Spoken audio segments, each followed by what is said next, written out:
Parshas Devarim, Parak Aleph Pasuk 23, Chaf Gimel. Moshe Rabbeinu was recapping the story of the Meraglim, and he says, "Vayitav be'einai hadavar." When you told me about this idea, you want to send Meraglim, it was good in my eyes, right? The matter was good in my mind, and I picked 12 participants, one from each tribe. And Rashi brings down a Medrash Sifri. Vayitav be'einav. Moshe Rabbeinu was saying, the matter was good in my eyes, in my sight, but not in Hashem's eyes. And the question is, if it was good in Moshe's eyes, that he thought it was a good idea to send Meraglim, then why is this being mentioned in the Teichacha of all the reproof that he's giving Klal Yisrael, of all the things that they messed up? He's saying it was a good idea. So listen what it says. A mashal. Imagine that a person comes over and he says, "Please sell me your donkey." So the man says, "Okay." So he tells him, "Will you give it to me on trial?" So the man says, "Sure." "Can I try it on hills and mountains?" And the guy says, "Sure."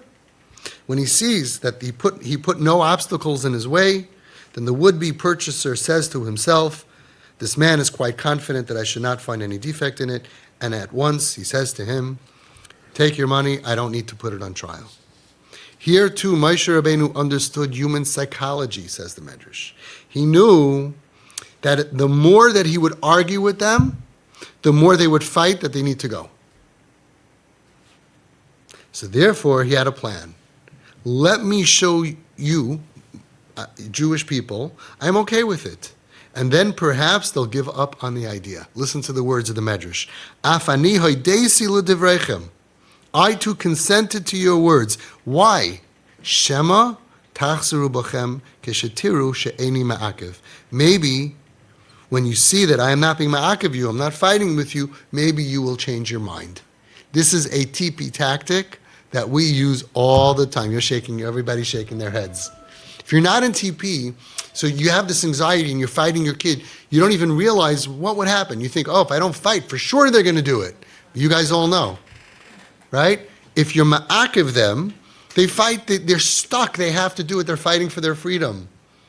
It's like I always say, you go along with it, support it. Why?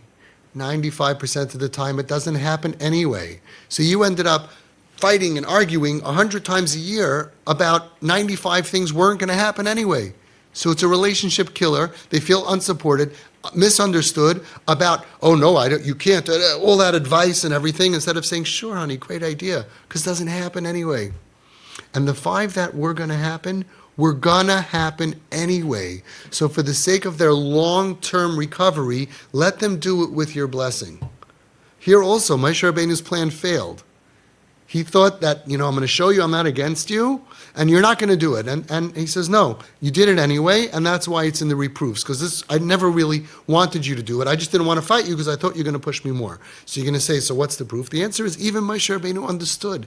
When somebody has a juk in their mind, and you fight them with it, they're forced to do it. I met a kid, all right? And he tells me, so I said, oh. I said, what? He goes, oh, good. So I said, oh, you got a tongue ring. Oh, yeah, how do you know? How do you know I got a tongue ring? So I said, oh, I could hear. I think I saw a little shine of light, He's talking funny. I'm like, wow, okay, that's interesting. Let me see it. He has a tongue ring. Okay, fine. A week later, this is years ago, I went to pick him up after work to drive him wherever, and it's gone. He's like, hi, how are you? I'm like, what happened to your tongue ring? How'd you know I took it out?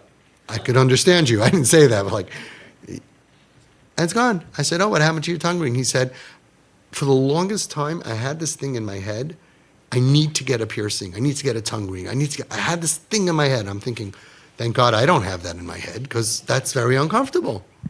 How he got there, that's in his head, I don't know. But the fact is, it was really in his head. I got to get it. I did it. And I realized it's really not all that it's cracked up to be.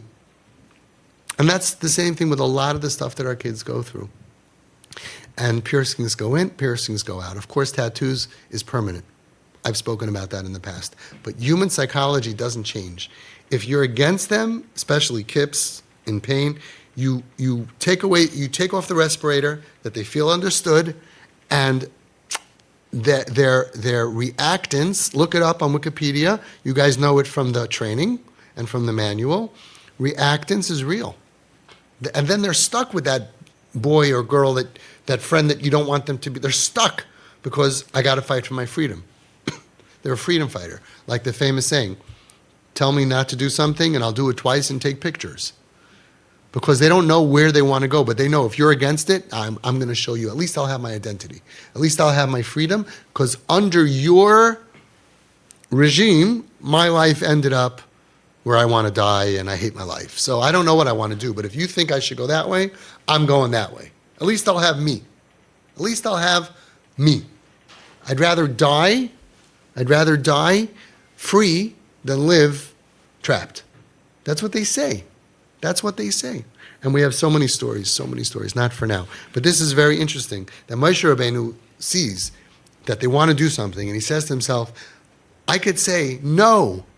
I could say, no, this is not good. You're not sending spies. I'm Moshe Rabbeinu. Right? You think you can do that? You think you could say no? Moshe Rabbeinu couldn't say no. I'm Moshe Rabbeinu, nice in Atayr. I took you out of Mitzrayim. I'm telling you, bad idea. How does it go? Ex-nay on the, anybody know, what is it, Pig Latin? How does it go? Ex-nay on the, nobody speaks Pig Latin. Ex-nay on the spy, ex-spy, I forgot. Ice bay. On the ice bay. Ex-nay on the ice bay. We're not doing this, people. And I'm speaking to you in the name of myself and in the name of God. I am telling you. Hashem does not want you to do this. And I'll explain to you why. And I'll give a great drasha.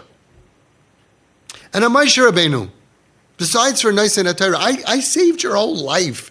Trust me, guys, bad idea. He says, I knew they wouldn't listen. So I tried reverse psychology, because that's the only psychology that might work. And even though it failed, the Medrash is teaching us a lesson. Regular psychology doesn't work. And this was with regular people, very holy people who lived thousands of years ago, who saw Kriyas Yamsuf, who saw Yad Hashem. And even that, he knew, can't pressure them, can't force them, can't tell them this is a terrible idea. It's just going to make them want to do it more. Now, you're not Moshe Rabbeinu, and we haven't shown them open Yad Hashem and miracles, and they're suffering, and they're in pain, and they blame us either for causing them pain, or for hiring the people and paying tuition for the people who cause them pain, or for allowing any pain that happens when I'm your child. The child blames the parents. It was under your watch, even if it's subconsciously. And now we're going to tell them, no, you're not going out like that. No, you can't. You can't get that. So we try reverse psychology, and it usually works. We have a pretty good success rate. But I thought it was so amazing to see that the Medrash is explaining Moshe Rabbeinu came to terms with the fact that he could not tell Klal Yisrael no. Right? How many of your friends tell you, just tell your kid no? Moshe Rabbeinu couldn't say no. You're going to say no, and they think you never did it. You tried it 100 times.